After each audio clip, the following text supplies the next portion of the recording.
სიამოვნები წარმოგიდგენთ გადაცემის პირველ სტუმარს, როგორც დაგვირდით, შემოგვიერთდა დიდი დიღმის წმინდა 100.000 ქართველი მოწამის სახელობის ტაძრის წინამძღვარი დეკანოზი ლუკას უპატაშვილი და ჩვენ მასთან ერთად კვირას წასაკითხის სახარების მნიშვნელობაზე უნდა ვისაუბროთ. დიდი მადლობა რომ ხართ ჩვენთან ერთად. მამა ლუკა, ძალიან საინტერესო ეპიზოდზე გვიწევს საუბარი, ერთ-ერთი გამორჩეული ადგილია ალბათ სახარებაში. Კონკრეტულად კი საუბარია ამ ეპიზოდში მაცხოვრის მიერ ორი ბატონის მსახურებაზე. უფრო დაწვრილებით რომ შეგვახსენოთ, თუ შეიძლება ჯერ შინაარსი, თქვათ რაზეა საუბარი და შემდეგ მის სულიერ მხარეზე ვისაუბროთ და იმაზე თუ რაზე აკეთებს კონკრეტულად მაცხოვარი ამ დროს აქცენტს და რას გვასწავლის ამით. როგორც ვიცით, ზოგადად სახარება ყველაზე მნიშვნელოვანი ტექსტია ადამიანისთვის, ღმერთისაგან ასე ვთქვათ, ბოძებული და წირვებზე კი განსაკუთრებული მომენტები არის ხოლმე შემოკრებილი და მათ შორის არის ესე იგი კვირის სახარება. ზოგადად უნდა ითქვას, რომ აი მათე მოციქულის მე-6, მე-7, მე-8 თავები ეს არის საოცარი თავი, აი პრაქტიკულ სწავლებას თვალსაზრისით. აი მაცხოვრის სწავლებებია პირდაპირ და მაცხოვრის ქადაგებებია პირდაპირ მოყვანილი. და საოცარია და აი ხა კონკრეტული სახარება, რომელიც კვირას იქნება წაკითხული, იქნება ორი ბატონის მსახურების შესახებ, რომ ორი ბატონის მსახური ვერ იქნებითო, ან ერთი უნდა მოიძულოთო, ან მეორეო, ან ღმერთი, ან მამონა.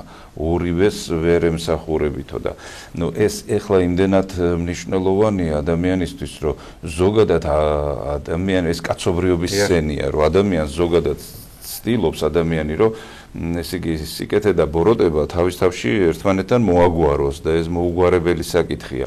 ანუ მაგალითად კონდეს ადამიანს კეთილი თვისებები და კონდეს მას ცუდი თვისებებიც. აქვს რაღაცა ადამიანს, თქვა, თავისი საყვარელი ცუდი თვისებები, რომელსაც არ იშორებს ადამიანი და აი ეს მოუგვარებელი საკითხია. თუ არ მოიშორა ადამიანმა ცუდი თვისებები, ის როგორც სარეველად რგუნავს, თქვა, კეთილ ნაყოფს, ასე დათრგუნავს ჩვენს კეთილ თვისებებს. ამიტომ ამბობს უფალი, რომ ან ღმერთი, ან მამონა, ორი მსახური, ორი ბატონის მსახური ვერ იქნებიო. თუ ერთს ემსახურები, ანუ თუ მთლიანად ღმერთისკენ იქნები, ბოროტება მოგძულდება. თუ ბოროტებისკენ იქნები, მაშინ სიკეთე ღმერთი მოგძულდება. და ჩვენ ვიცით კაცობრიობას ბევრი ქონდა მაგალითი წმინდანებისა, რომლებმაც ბოროტება ამოძირკვეს თავისი თავიდან ღვთისმადლით და ისეთი მაგალითებიც იყო, როდესაც სიკეთეს ამოძირკვეს მთლიანად თავისი თავიდან და ემსახურებოდნენ ბოროტებას. და ესეთი ყოველთვის იყო და ყოველთვის იქნება. მაგრამ აი, როდესაც ადამიანი ფიქრობს ღმერთის შესახებ და გნებავთ იწყებს ეკლესიურ ცხოვრებას, ქრისტიანობას, სახარებას ისმენს, ღმერთის თემა უნდა, რომ მან გაიგოს რაღაცა ღმერთის შესახებ. რა თქმა უნდა, აი ამ დროს პირველი რაც უნდა გააკეთოს ადამიანმა, უნდა მთლიანად მოიშოროს ეს ბოროტება თავისი თავიდან და თავისი თვისებებიდან. და ასეთი რამ არის კიდევ საოცარი ნათქვამი უფლის მიერ, რომ თქვენ როგორც წარმართებიო, ისე ნუ იცხოვრებთო. წარმართი როგორ ცხოვრობსო, ნუ იზრუნებთო, რა ჭამოთ, რა სვათ, რითი შეიმოსოთო, ამაზეო წარმართები ზრუნავენო. თქვენ კი ცოტა სხვანაირი ცხოვრების წესი იპოვეთო. ამბობს უფალი და მაგალითი მოყავს, რომ შეხედეთო ველის შროშანსო, სოლომონ მეფეცო, კი მთელი თავისი დიდებითო, ესე იგი სოლომონ მეფე იყო ძალიან მდიდარი. ერთი ომი არ ქონდა გადახდილი, იმდენად დიპლომატიურად და ღვთისმადლით იყო დალაგებული მისი ქვეყანა და ძალიან გამდიდრდა. ქვეყანა გამდიდრდა. და ესე იგი თვით სოლომონ მეფეცო კი თავისი დიდებითო ვერ შეიმოსაო, ისე როგორც ერთი შროშანიო, მაგრამ შეხედეთო შროშანსო როგორ ცხოვრობსო, ისო აღორძინდებაო, ისეო რომ თვითონ არ შრომობსო. ანუ ესე იგი თქვენც რაღაცა მაგალითი მისგან მიიღეთო შროშანისგანო. ესე იგი შროშანი არაფერს არ აკეთებს, გარდა სიკეთისა. ნუ აფრქვევს სილამაზეს, სურნელს, მაგრამ თვითონ არ შრომობს. ღმერთია ამაღორძინებელი და ღმერთს ეს მაგალითი მოყავს თითოეული ჩვენთაგანისთვის, რომ არ უნდა დაგვავიწყდეს, რომ ღმერთია ამაღორძინებელი. უფალი ესეთ რამეს ამბობს, რომ ამ ქვეყანაზე ხლა რო შევხედოთ, ადამიანები ძირითადად ვზრუნავთ, რა ვჭამოთ, რა ვსვათ, რითი შევიმოსოთ. და დანარჩენი კი შრომა არის ამისათვის, რომ ესე გავაკეთოთ. და ადამიანი თუ ამას მიუძღვნის თავის ცხოვრებას, თუ რა ჭამოს, რა სვას და რითი შეიმოსოს და რითი გაერთოს, მაშინ არაფრისთვის არ დარჩება დრო და მით უმეტეს ღმერთისთვის. და ღმერთი უფალი ესეთ საოცარ ფორმულას იძლევა.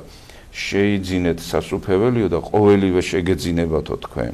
ანუ სასუფეველი რა არის? ეს არის ღმერთთან ურთიერთობით ცხოვრება. ეს ღმერთთან ერთად ცხოვრება იწყება. კი, რა თქმა უნდა, ეს არ იწყება რაღაცა თქვათ იმ ქვეყანაში და სხვაგან ასე შემდგომ. ეს ჩვენ გულში ხდება. და სასუფეველი ღვთისაო შორის თქვენსა არისო, ხო ამბობს უფალი სხვა შემთხვევაშიც და ეს იგი სასუფეველი სხვაგან კი არ უნდა ვეწებოთ, ან სასუფეველი საჭმელი და სასმელი კი არ არის, ან დიდი სიმდიდრე, რომელსაც მოიპოვებს ადამიანი და ესეც უნდა ითქვას, რომ კაცობრიობისთვის ზოგადად ყველა ეპოქაში დამახასიათებელი იყო ეს, რომ აი დიდი მატერიალური სიკეთე ეს მიიჩნევა დიდ ბედნიერებად. ამ დროს ეს არ არის დიდი ბედნიერების მომტანი. დიდი ბედნიერება არის, როდესაც შენს გულში სუფევს უფალი და შენ თვითონ ხარ სასუფეველი ღვთისა. აი საინტერესოა ეკლესია ღვთისმშობელს როგორ უხმობს ერთ ადგილას, რომ შენ ხარ საიდუმლო სამოთხე. ეს საოცარი განმარტება შეიძლება ამ სიტყვისა, რომ ღვთისმშობელი არის საიდუმლო სამოთხე. ნუ საიდუმლო, ანუ თვალით უხილავი სამოთხე ხარო შენ. ანუ შენში სამოთხე არისო. ღვთისმშობელს ესე მიმართავს ეკლესია შენ და ზოგადად ადამიანს, როდესაც უყვარს ღმერთი, მასში არის სამოთხე. ჩვენ ახლა ქრისტიანები რო ვეზიარებით, აი ზიარება ხო თვითონ სიტყვაა საოცრება. ჩვენ და ღმერთი ერთი ვხდებით, ერთი. ანუ რაღაცა ადამიანის შინაგან სამყაროში რაღაცა საოცრება ხდება. ადამიანი ერთიანდება ღმერთთან, ერთიანდება, ანუ ერთი ხდება ღმერთთან, ხდება ერთი. და ეს თვითონ საოცრებაა. და აი ღმერთი ამისკენ მოგვიწოდებს. აი თქვენ ეს მდგომარეობა მოიპოვეთო და აი როგორც ველის შროშანი უშრომელად არისო, ულამაზესიო. ანდა მაგალითად როგორც ესე იგი ცისფრინველებიო, ისინი არც ხნავენ, არც თესავენ, მაგრამ არც ერთი მათგანის შიმშილით მკვდარი არ არსებობს. ყველა მათგანს პატრონობს მამა თქვენი ზეცათაო და თქვენო მით უმეტესო. და ესე იგი ადამიანმა მთელი თავისი ინტელექტუალური, სულიერი, ფსიქოლოგიური, ფიზიკური ძალა კი არ უნდა შეახარჯოს რაღაც ამაქვეყნიურის მოპოვებას. არამედ უნდა შეახარჯოს ღმერთთან ერთობის მოპოვებას და მე იწყება ადამიანის ცხოვრებაში სასწაულები. როდესაც ყველაფერი ისე ლაგდება შვიდად, წყნარად და ესე იგი ლამაზად მიდის მერე მისი ცხოვრება. მოიპოვეთო სასუფეველიო და ყოველივე შეგეძინებათო. ესე იგი უფალი იმას კი არ ამბობს, რომ რაღაცა შეგეძინებათო, ყველაფერი შეგეძინებათო. იმიტომ რომ ზრუნვას შენზე იწყებს თვითონ ღმერთი. შენ აძლევ ამის საშუალებას მას. აი მაგალითად როგორც ჩვენი პატარა შვილი, მაგალითად 1 წლის, 2 წლის ის არც ზრუნავს, არც შრომობს, არც სამსახურში დადის, არც იმაზე ფიქრობს, არაფერზე არ ფიქრობს. მასზე ზრუნავს მისი მშობლები და უფროსი თაობა ზოგადად. აი უზრუნველ მდგომარეობაში იზრდება და ბავშვი ამის საშუალებას აძლევს მშობელს. ნუ წაიქცა, დედასთან გავარდება, მოშივდა, ასევე დააპურებენ მშობლები. რაღაცა პრობლემა აქვს, მამასთან მივა და ასე შემდგომ. აი ადამიანიც ასე უნდა იყოს. მოგშივდა, ღმერთი უნდა გაგახსენდეს, მოგწყურდა, ისიც ღმერთი უნდა გაგახსენდეს. რომელმაც ჰაერით შექმნა, წყალით შექმნა, საკვებით შექმნა, ყველაფერი შექმნა. უბრალოდ ჩვენ ამ საოცარ ძალას, ამ აღორძინებელს წინ მიმავალს, ჩვენ ცხოვრებაში უნდა მივცეთ გასაქანი. და აი უფალი თითქოს ამ სახარებით გვახსენებს, რომ ჩვენ გასაქანი უნდა მივცეთ ღმერთს, ჩვენს პირად ცხოვრებაში. უნდა ვენდოთ მას და მასთან ერთად უნდა ვიცხოვროთ. დიახ. მამა ლუკა ის თემა ორმაგი სტანდარტის საკითხი, რაც მეტად აქტუალურია დღეს, თითოეულ ჩვენგანში ან ალბათ შინაგანად უნდა ვეძებოთ. ანუ ჩვენ გვინდა სიკეთე, რომელსაც გვთავაზობს ეკლესია და მადლი და ამავდროულად ვერ ვეშვებით, ასე ვთქვათ, ცოდვებს და ვნებებს და ეს ბრძოლები, ვთქვათ, მთელი ცხოვრების მანძილზე თავგვდევს, შეიძლება ითქვას. აი, რამდენად მნიშვნელოვანია, რომ აი ეს ჩვენ თავში მოვაგვაროთ ჯერ, როდესაც ორმაგ სტანდარტზე ვსაუბრობთ, ორი უფლის მონებაზე ვსაუბრობთ, ანუ ჩვენი თავიდან დავიწყოთ და ის ასე ვთქვათ, ბრძოლა, რომელიც ჩვენში არის, შევეცადოთ, რომ რაღაც მომენტში დავამარცხოთ. რა თქმა უნდა, ღმერთი პირველ რიგში ამაზე გვაკურთხებს.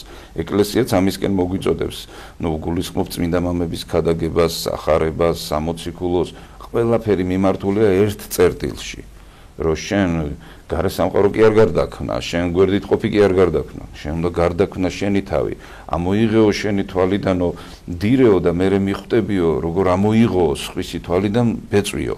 ანუ მერე მიხვდები, როგორ უნდა უმკურნალო სხვის პრობლემას და შენ თავში უნდა დაძლიო ყოველივე ის პრობლემა, რომელიც ზოგადად მოქმედებს და აი თანამედროვე სიტყვით ორმაგი სტანდარტია, ძველი სიტყვით ორგულება ქვია ამას. როდესაც ადამიანი ერთ სიტუაციაში ასეთია, მეორე სიტუაციაში ისეთია. ან როგორც ბატონი გურამ დოჩანაშვილი ამბობს, ფიქრობს ერთს, აკეთებს მეორეს, გამოსდის მესამე და ეს დიდი ქაოსია მერე მის ცხოვრებაში. და ადამიანმა არ იცის რა გამოუვა, როგორ იქნება, რა იქნება მის ცხოვრებაში საერთოდ. ამიტომ არის რომ ქრისტიანობაში ეს გარკვეულობა უნდა შემოვიდეს. სულიერი ცხოვრების დროს ადამიანი უნდა იყოს გარკვეული, ვის მხარეს დგას ის. და ამას ამბობს სწორედ უფალი, რომ ორი ბატონის სახური ნუ იქნებიდო. გარკვეული უნდა იყოს, უნდა იდგეს ღმერთის მხარეს. თუ დადგები ღმერთის მხარეს, ეს საოცარი რამ არის, თუ ასე ვთქვათ, საღვთო მადლის ქვეშ მოაქცევ შენ ცხოვრებას, მერე შენ კი აღარ ზრუნავ, ღმერთი ზრუნავს ამაზე ყოველივეზე. რას ნიშნავს ღმერთის მხარეს დგომა? ღმერთის მხარეს ეს მხოლოდ აღიარება ალბათ არ არის საკმარისი, რომ მე ვთქვა, რომ მე ვარ მორწმუნე და ვთქვა ღმერთის მხარეს. რა თქმა უნდა, შენ მან წარმოგაჩინოს. აი როგორც პავლე მოციქული ამბობს, რომ ნუ იტყვიო, რომ შენ ხარ მორწმუნეო, მაჩვენე შენი საქმეებიო და მე გეტყვიო, როგორი მორწმუნე ხარო შენ. და ზოგადად ადამიანში მოქმედებს, აი მაგალითად ახლა მე ჩემ თავში რო ჩავიხედავ და რო ვიხედები ჩემს თავში, მაქვს როგორც დადებითი თვისებები, ისე უარყოფითი თვისებები. როგორც ყველა. და თუ ორგულ ცხოვრებას მივყვები, რაღაცა სიტუაციაში მე ჩემ კეთილ თვისებებს გამოვავლენ, რაღაცა სიტუაციებში მე საშუალებას მივცემ ჩემ ცუდ თვისებებს, რომ ის გამოვლინდეს. დავკმაყოფილდები მისით, ნებისმიერი ცოდვა, ეს კმაყოფილებაა. სურვილი კმაყოფილებისა და თუ მე ამ გზით ვიარე კმაყოფილების სურვილი ეს უკვე ეშმაკამდე მიმიყვანს დემონებამდე მიმიყვანს ანუ უფალი რას ამბობს ვინც რა ცოდვას ჩადისო იმ ცოდვის საშუალებითო ის არის ბოროტი ძალის მონა და მსახურიო ამიტომ შენ არანაირი ცოდვა არ უნდა განახორციელო შენში აი როგორც წმინდა მამები ამბობენ აი როგორც ფორმულას ქრისტიანსო არანაირი ცოდვა არ ეპატიებაო. არ ეპატიება ახლა ვიღაცა დაგждის და არ გეპატიებს კი არა, ასეთი არა. უბრალოდ შენ თავს არ უნდა აპატიო, არანაირი ცოდვა. გარდა უძლურებით ჩადენილისა. აი ვერ გაეკეცი, ვერ მიხვდი ეს რა იყო. მაგრამ მიზანმიმართულად ღმერთმა დაიფაროს რომ ქრისტიანი მიზანმიმართულად ცოდვას ჩადიოდეს მით უმეტეს მცნებას არ ღვევდეს იმის იმედით რომ შემდეგ მოინანიე იმის იმედით რომ მოინანიებს ხო ეს უკვე ეგარი ორგულება ამბავია იმიტომ რომ სადაც ხარ როგორც ხარ შენ უნდა იყო ქრისტეს ერთგული ყველამ უნდა იცოდეს რომ შენ ღმერთის ერთგული ხარ მაგრამ აი ხშირად ხომ მამალ ასე ახდება აი ხო ფიქრობდი აი მაგალითად დროებით რომ ირჩევ ღმერთს ანუ როცა შენ გაწყობს აი ახლა მაგალითად ახლა კი კაცო პეტრე პავლობის მარხვა მაგრამ დიდი ამბავი ახლა ამას თუ არ დავიცავ ზაფხულია უნდა გავერთო მე მარიამობის მარხვა მოდის არაუშავს მე ხო მოვა აღდგომის მარხვა და მე მოვინა შობას კიდე ახალი წელი ასე ვთქვათ შუაში ახალებას ვიტყვი და ეხლა ანუ მიხდით კი არ ვაკრიტიკებთ ჩვენ ვთქვათ ვინც ვერ ახერხებს რაღაცა გარკვეული მიზეზით მარხვას, მაგრამ აი ესეც ერთ-ერთი მაგალითი მოვიყვანე, რომ მე ღმერთს ვირჩევ, ან ღმერთთან ყოფნას ვირგებ ჩემ განწყობებზე, ანუ ყოველთვის კი არ მინდა ვთქვათ ყოველ წამს ქრისტესთან ყოფნა. აი როცა მე მინდა, მაშინ ავირჩევ და მაშინ მივალ.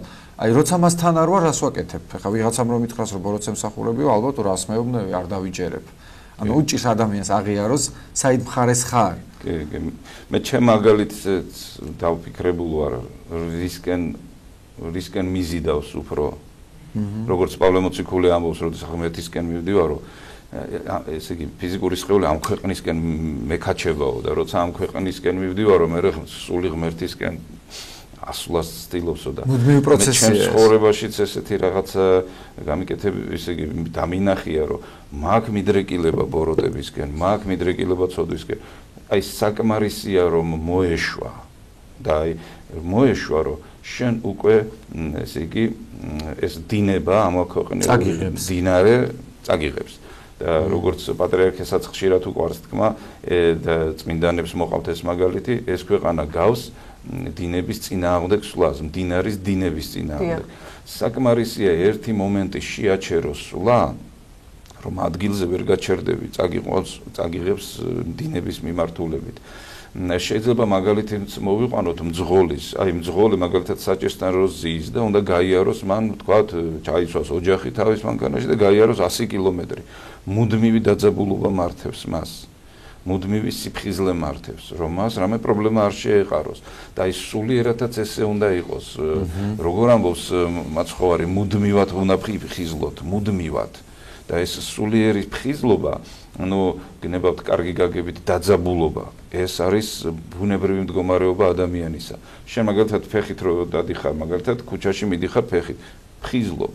შენი გონება ფხიზლად არის. რომ რამეს არ შეეჯახო, სადმე არ ჩავარდე, რაღაცა პრობლემა არ შეგემთხვეს. ფხიზელი ხარ, საკვებს ღებულობ ფხიზლად ხარ, სასმელს მაგალითად წყალს სვამ ფხიზლად ხარ. აი ნებისმიერ მომენტში ფხიზლად ხარ. კიმბეებზე ადიხარ თუ მისგან ჩამოდიხარ. და ასე შემდგომ და ბუნებრივია სულიერ ცხოვრებაშიც ფხიზლად უნდა იყოს და ადამიანი უნდა მივეჩვიოთ ამას, რომ ჩვენ მუდმივად ფხიზლად ვიყოთ სულიერი თვალსაზრისით. მე მაგალითად აი ჩვენი გალობლის ბებია გავიცანი ზემოსვანეთში, მესტიაში, საოცარი ადამიანი. დილას რითი იწყებს, იცით? ყოველ დილას 2 საათი ლოცულობს. ეს აი ხნიერი ადამიანი 75 წლის იყო მაშინ, მე როცა გავიცანი, ახლა 80-ზე მეტის იქნება. და წარმოიდგინეთ, ყოველ დილას იწყებს 2 საათიანი ლოცვით. მერე შრომობს და მერე ტრაპეზობს, ესე იგი სადილობს სადღაც პირველ საათს. როგორც მონაზონი ისე ფაქტიურად, კი, და სამონასტრო. ანუ მას აქვს ეს ფრთხილი ცხოვრება. დილას, როდესაც იწყებ ლოცვით, ის დღე არის განსაკუთრებული. ვისაც ლოცვა წაუკითხია, ის ყველა ხვდება ამას. რომ დღე რომელსაც შენ ლოცვით დაიწყებ, რაღაცნაირად სხვანაირად მიდის. ანუ ალბათ როგორ ლოცულობთ, იმასაც გააჩნია, ხო? არა, მთელი გულით უნდა ილოცო ადამიანი. საერთოდ რასაც გააკეთებ, მთელი გულით უნდა გააკეთო. აი ქართველებს ეს პირდაპირ კულტურაში გვაქვს და მეტყველებაშიც. გულით გაკეთებული საქმე კარგია, გულით რომ მოგესალმები გიხარია, ან უგულოდ რომ მომესალმო არ გამიხარდება. კი არაფერს ვეტყვი, მაგრამ მეწყინება და რაღაცა გული დაწყდება და რაღაცა თქვა, მე რო გულით არ მოგესალმო. და აი ყველაფერი გულით უნდა აკეთო და მათ შორის ლოცვას. შეიძლება არა გაქვს დრო, რომ შენ თქვა 2 საათი აი ბებოსავით ილოცო, მაგრამ შენ გაქვს 2 წუთი. აი ეს 2 წუთი მიუძღვენი ღმერთს. არ გაქვს 2 წუთი, 1 წუთი მიუძღვენი. ოღონდ გულით. რითი იწყებ დილას, ანუ რაზე ფიქრით? ამას აქვს ძალიან დიდი მნიშვნელობა. ანუ ეს გინდა არ გინდა ლოცვა განგაწყობს. ეს არის პრინციპის საკითხი. წმინდანებზე ფიქრობ. მაგალითად დილას როცა გაიღვიძებ და შენ დილას იწყებ იმით, რა ქვია, იმაზე ფიქრით, რომ აი თქვათ მე დღევანდელი პრობლემა რითი დავდრგუნო, შენ უკვე ღმერთის გარეშე იტოვებ. ან იმაზე იფიქრო, გუშინ რო პასუხი ვერ გაეცი, დღეს ან გაღიზიანებული ხარ, უკვე იწეწები ირევი. დაძაბული ხარ და ასე შემდგომ და აი თუ ღმერთის დიდებით დაიწყებ, ღმერთის დიდებით და სიმშვიდით დასრულდება მთელი არის. დიახ, მამალუკა, თქვენ ბრძანეთ, რომ ზოგჯერ ხდება, როდესაც უნებლიეთ ღალატობს ადამიანი ღმერთს და უნებლიეთ ხდება მამონას, ანუ ბოროტიძალის უძლურებიდან გამომდინარე საკუთარი, მაგრამ მეორე არის, როდესაც ადამიანი შეგნებულად აკეთებს ამას და უნდა რომ ქრისტიანობა საკუთარ შეხედულებებს, მისწრაფებებს, სურვილებს მოარგოს და ზოგჯერ ხდება, როდესაც ადამიანი, ვთქვათ, ადამიანი ცდილობს ქრისტეს სახელით, სიყვარულის სახელით გაამართლოს ცოდვა. ზოგჯერ სასულიერო პირებსაც აქვთ გარკვეული ლიბერალური დამოკიდებულება ცოდვის მიმართ. საინტერესოა ხო, ალბათ არ იცვლება უფლის დამოკიდებულება ცოდვის მიმართ დროის ცვლილებასთან ერთად და რაც ცოდვა იყო, ვთქვათ, 20 საუკუნის, 10 საუკუნის წინ ახლაც ცოდვა არის, იგივე ცოდვა. იესო ქრისტე გუშინ დღეს და იგივე საუკუნისამდე. ამინ. და უბრალოდ ადამიანმა თვითონ გარკვეულობა უნდა შემოიტანოს. აი მაგალითად თავის თავში, მაგალითად მე თუ მოვირგებ ჩემ თავზე ქრისტიანობას, ეს არის დიდი პრობლემა. იმიტომ რომ მე ქრისტიანი აღარ ვარ. მე უნდა მოვერგო ქრისტიანობას. და ამ დროს აი მაგალითად მე ერთ სოფელში ერთი სახლი ვაკურთხე და იმის ოჯახის უფროსი რას მეუბნება. ადამიანი რომელიც არა ეკლესიურად არ იყო, მაგრამ აი ბუნებრივ სიბრძნეს რო ატარებს და ქართულ კულტურას რო ატარებს თავის თავში როგორ მსჯელობს. უფალიო რას ამბობსო? გეუბნებაო, კაცი არ მოკლაო, არ იმურიშო, არ მოიპარო, შენ მეგობარს რო ქონებაქ, იმაზე გული არ უნდა გითქმიდესო. ცილი არავის არ უნდა დაწამოო, პატივი უნდა სცე დედას და მამას და ასე შემდგომ, ხო? და ეხლა წარმოიდგინეთ შენ თუ არ გინდაო ამის კეთებაო ღმერთო რამე განსაკუთრებულს არ გთხოვსო აი არ მოკლა არ იმრუშო არ მოიპარო ცილი არ დასწამო და სხვას რამე არ ესე იგი სხვის სიკეთეზე გული არ დაიბოღმო არაფერს განსაკუთრებულს ღმერთი არ გთხოვს პირიქით აი ამ სიმძიმისა და ცოდვების გარეშე ბედნიერება და დავასრულებ იმით რომ ქრისტიანობა და ქრისტე და ქრისტიანობა ადამიანს მოუწოდებს რომ მან დღესასწაული მოიწყოს თავის თავში და როგორ უნდა მოხდეს ეს ჩვენში ამას გვასწავლის თვითონ ქრისტე თუ კი უსმენთ მისი მოციქულები და მისი მოძღვრება ჩვენ უნდა უსმენდეთ იმიტომ რომ უფალი ხო ამბობს თუ ქადაგების წინ ხო საოცრად ამბობს უფალი ვისაც ყური აქვს იმიტომ რომ ისმინოსო მოისმინოსო რასაც მე ვიტყვიო იმიტომ რომ ყველა იმიტომ არ ისმენს რომ მოისმინოს არამედ გაატარებს ხოლმე ხო ამ საერთოდაც მოისმენს ან გულს გარეთ გაუშვებს აპოკალიფსში როგორ ამბობს უფალი მე ვდგავარ კარებთან და ვაკაკუნებ ვინც მე გამიღებს მე შემოვალ მასთან და მასთან დავემკვიდრებიო წარმოიდგინეთ ეს გულის კარები უნდა გაუღოს ღმერთს თავრების გაუღებ ქართველებს გვაქვს გულის ყურით უნდა მოისმინო იმას რასაც ამბობს უფალი და უფალი ამას იმიტომ ამბობს რომ შენ შიგნით გქონდეს გულში დღესასწაული და შენც როგორც ღვთისმშობელი იყოს საიდუმლო 64 ანუ თვალის უხილავი 64 ქართული სიტყვა 64 სამებას პლუს მე-4 ეს საოცარი მდგომარეობაა როცა შენ სამებასთან ერთად ცხოვრობ და ეს რეალურია ეს წმინდანის მდგომარეობაა ძალიან დიდი მადლობა მამა ლუკა ჩვენთან მობრძანებისთვის საინტერესო საუბრისთვის შევახსენოთ მაყურებელს რომ ჩვენ საუბრობდით სახარების იმ ეპიზოდზე რომელიც კვირას წირვისას იქნება წაკითხული ჩვენი სტუდიის სტუმარი კი იყო დიღომში მდებარე 100.000 ქართველი მოწამის სახელობის ტაძრის წინამძღვარი დეკანოზი ლუკა სუპატაშვილი